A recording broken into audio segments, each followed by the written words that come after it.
Back to my new video. कैसे आप सभी? एक्चुअली वीडियो बनाने का कई दिनों से मौका ही नहीं मिल पाया क्योंकि अभी इतनी सारी कॉन्फ्लिक्ट चल रही थी, तो मन भी नहीं करा बिल्कुल भी, और भाग दौड़ भी इतनी लग रही थी। जयपुर तक जा रहा था मैं, तो मौका ही नहीं मिला बिल्कुल भी वीडियो बनाने का। आज फुर्सत से बैठा हूँ, थोड़ा सा घर से भी जल्दी निकल लिया, तो अब ऑफिस जाना है, थोड़ा सा सोचा हूँ आपसे बात करूँ। तो गाइस, जिस दिन मेरे को जयपुर जाना था ना, उसी दिन से ये सारी कहानियाँ चालू हुई हैं। तो हुआ क्या, उस दिन 6 तारीख थी। 6 तारीख को इन्होंने मॉक ड्रिल का अनाउंसमेंट करा था। मॉक ड्रिल होगी तो मॉक ड्रिल होगी, तो मन में यही था कि हाँ कुछ ना कुछ सिखाएंगे ही, उसमें कुछ ज़्यादा ऐसा होगा नहीं। लेकिन किसी को भी यकीन नहीं था सच में कि इतना सब कुछ हो जाएगा उस बीच में। तो जब एक्चुअली उसी दिन मेरे को निकलना था जयपुर के लिए, तो मैं निकला यहाँ से, और रास्ते में जब इनकी अनाउंसमेंट हुई, नोटम इन्होंने जारी कर दिया, तो मेरे मन में कुछ हुआ ऐसा कि हाँ, कि मान लीजिए क्या कहते हैं, रात में कुछ ना कुछ होने वाला है। और नोटम जारी करने के बाद में रात को ही पता चला इन्होंने स्ट्राइक कर दी। अब स्ट्राइक करने के बाद में वही कॉन्फ्लिक्ट तो होनी थी, और कसम से यकीन मानिए, कॉन्फ्लिक्ट देख के इतना मज़ा आ गया ना, बहुत ही ज़्यादा मज़ा आ गया। मतलब मज़ा क्या आ गया, और एक दिल को सुकून भी मिला, और क्या कहते हैं, फ़क्र भी हुआ अपनी सेना पे कि हमारा जो मल्टी लेयर्ड सिस्टम है, रडार सिस्टम है, multi layered air defence system है, उसने इतना अच्छा काम करा, बहुत ही बेहतरीन काम करा, हमें इतना सुरक्षित रखा। तो ये सारी चीज़ें हैं। किसी दिन मतलब क्या कहते हैं, एक वीडियो बनाऊंगा डिटेल में किस तरीके से करा था। हालांकि ये चीज़ तो इतिहास में लिखी जाएगी, बहुत अच्छी तरीके से लिखी जाएगी, कैसे पाकिस्तान को धूल चटाई, कैसे उसके सारे एयरबेस को मट्टी में मिला दिया, सारी चीज़ें हैं। तो अभी फ़िलहाल तो टाइम नहीं है, आज तो नॉर्मली ब्लॉगिंग कर रहा हूँ, सारी चीज़ें तो बताऊँगा नहीं मैं आपको। तो चलिए अब चलते हैं ऑफिस की तरफ, मिलते हैं आपसे ऑफिस में, फिर मिलेंगे लंच टाइम में, और थोड़ी थोड़ी सी बातें धीरे धीरे करते रहेंगे, जिससे जो है मतलब टाइम भी पास हो जाए और वीडियो भी बोरिंग ना हो चुका है सीज़ फायर का अनाउंसमेंट सैटरडे से, लेकिन मन में एक ही कसक रह गई है कि सीज़ फायर का ना इतनी जल्दी अनाउंसमेंट नहीं करना चाहिए था, एक दिन और खींचना चाहिए था। इसे एक दिन खींचते हैं ना, पाकिस्तान की कमर हालांकि टूट ही चुकी है अच्छी तरीके से, लेकिन और ज़्यादा टूट जाती, फिर तो अपने कब्जे में ही होता पूरा। अभी भी जो सीज़ फायर का अनाउंसमेंट हुआ है वो अपनी शर्तों पर ही हुआ है, लेकिन मन में कसक यही है कि पीओके अपने हाथ में नहीं आया अभी। हालांकि पीओके के लिए नहीं करा था सरकार ने ये चीज़ें, ये चीज़ सिर्फ आतंकवाद के खिलाफ थी। तो आतंकवाद के खिलाफ होने के बावजूद भी अगर एक दिन और चलता ना, सिर्फ एक दिन और चलता, क्योंकि मानिए पाकिस्तान अपने बिल्कुल मतलब अभी जो चीज़ वहाँ से वीडियो आ रही है, अभी खुशी मना रही है, तो वो ये चीज़ खुशी मनाने के लायक नहीं रहते। तो काफ़ी अच्छा होता अगर एक दिन और चलता। तो सीज़ फायर का अनाउंसमेंट हालांकि मन में यही कर सके कि बहुत ही जल्दी कर दिया, इतनी जल्दी नहीं मानना चाहिए था। तो आप लोगों को मन में क्या लगता है, आप लोगों को क्या लगता है कि जल्दी कर दिया या सही टाइम पे करा? हालांकि सरकार जो फैसला लेती है ना, काफ़ी अच्छा लेती है, सोच समझ के लेती है, सिटीजन्स के लिए, सिविलियंस के लिए सोच समझ के लेती है। तो इसमें उन्होंने कोई गलत नहीं करा अपनी तरफ से, सिटीजन्स की सेफ्टी को देखते हुए करा है, लेकिन फिर भी एक दिन पहले कर दिया, काफ़ी ज़्यादा इस चीज़ का दुख है, मेरे मन में तो है। आप कमेंट करके बताइए आपको क्या लगता है, कि मैं गलत हूँ या मैं सही हूँ, कि मतलब एक दिन बाद में करना चाहिए था, एक दिन पहले करना चाहिए था। तो सही है कि बहरहाल जो भी है चीज़ें बस ठीक चल रही हैं।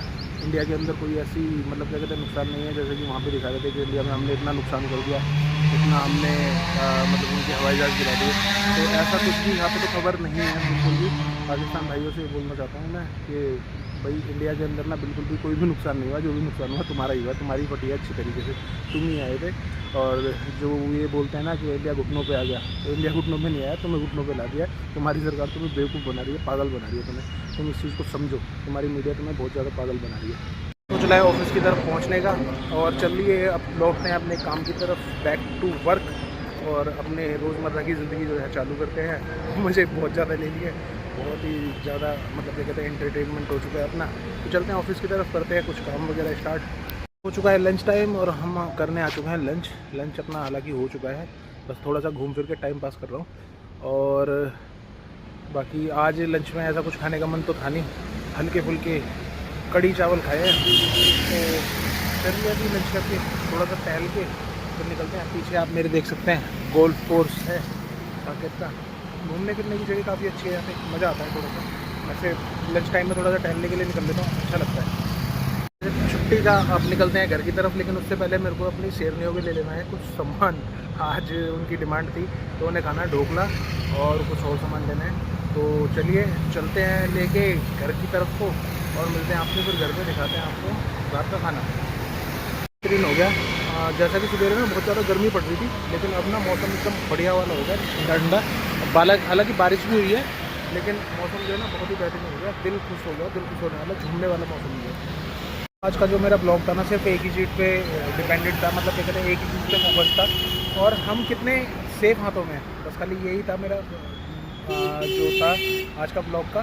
और एक्चुअली क्या ना दिल बाग बाग हो जाता है, दिल सलूट करता है हमारी भारतीय सेना को, हमारे आर्मी को और हमारी सरकार को कि उन्होंने हमें कैसे सेफ रखा है।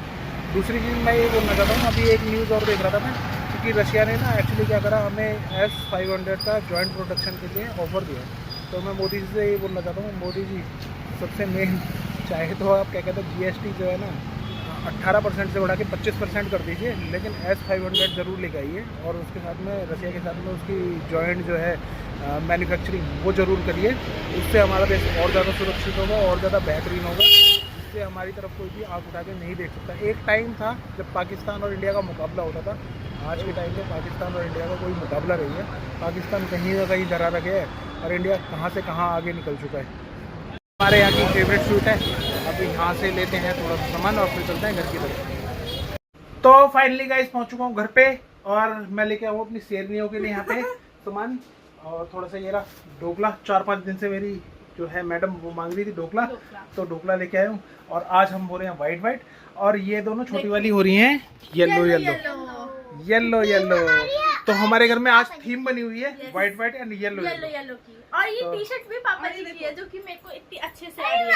और गाइस पजामे भी येलो येलो और हमारी जीन्स का भी कलर मैचिंग है।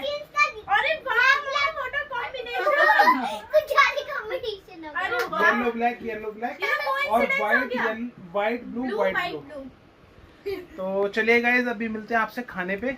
और जो मैंने आपको बताया वो ध्यान रखिएगा, जैसा कि क्या कहते हैं मैंने बोला है मोदी जी से मेरी रिक्वेस्ट है 18% के बजाय हमसे 25% GST ले लो, लेकिन हमारे पास में S-500 जरूर आना चाहिए। तो भाई लोगों खाना वाना खाने के बाद में अब करता हूँ वीडियो को यहीं पे एंड। और हमारा आ चुका है यहाँ पे डेजर्ट। ये हमारा डाइट का डेजर्ट है, आप ये बुरा मत मानना क्योंकि ये आज के दिन बनता ही है ना। बताओ ये लो, ये हमारी मैडम के लिए नारियल की बर्फी। खाओ। तो गाइज अभी करते हैं वीडियो को यहीं पे एंड। अगर वीडियो आपको अच्छी लगी हो, जानकारी आपको अच्छी लगी हो तो लाइक कीजिए। और मेरा मैसेज जो मोदी जी को है, भाई चाहे तो GST बढ़ा दीजिए लेकिन S-500 हमारे इंडिया में ही आना चाहिए और उसके अलावा कहीं नहीं जाना चाहिए, क्योंकि हमारी एयर डिफेंस सिस्टम ना इतनी बढ़िया है और भी बढ़िया करनी है, हमें बेहतरीन करनी है उसे। तो चलिए गाइज मिलते हैं आपसे नेक्स्ट वीडियो में और तब तक के लिए करते हैं इंजॉय अपने चमचम और हमारी मैडम को बुलाते हैं। अरे खाओ ना। तो चलिए गाइस बाय बाय, मिलते हैं आपसे किसी नेक्स्ट वीडियो में। बताओ बाय बाय गाइस।